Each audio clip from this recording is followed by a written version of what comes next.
د پاکستان صدر ډاکټر عارف الوی د پیښور های کورټ د چیف جسټس یا مشر جج مسرت خلالي سپریم کورټ کې د خدماتو تر سره کولو منځوري ورکړې ده.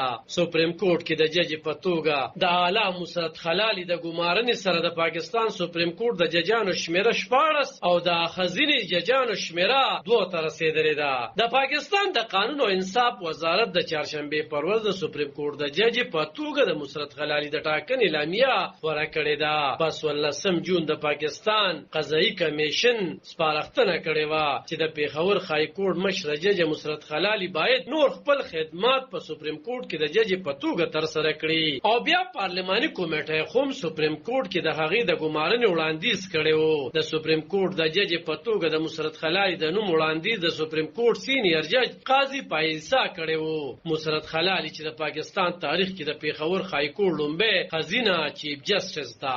اوس به سپریم کورټ کې هم د خیبر پښتونخوا لومبه خزینه ججوي. د پیښور اوسیدونکو 22 کلنې مسرت خلالي د پیښور پوهنتون د خیبرلا کالج نه د قانون ډیګري ترلاسه کړې ده.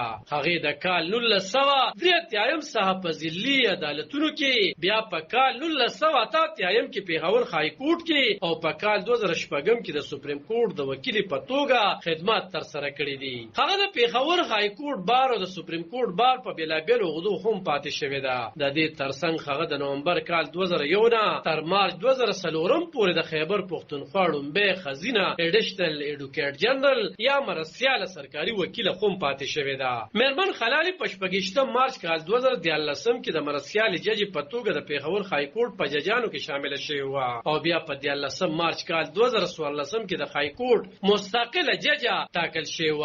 د مسرت خلالي پلار خان میر خلالي د پښتو یو وطن شاعر او ادیب او د باچاهان سره په خدای خدمتګار تحریک کې هم تر سمودي پاتې شوی چې ذکر یې باچاهان په خپل کتاب زماجون او جدوجہد کې هم کړی دی. خو ځینې تاریخ پوهان وایي چې وروسته بیا خان میر خلالي د باچاهان د خدای خدمتګار تحریک نه مرور شوی او د افغان جرګه په نوم یې د څو نورو شاعرانو لیکوالانو په ملتیا یو تنظیم جوړ کړی و.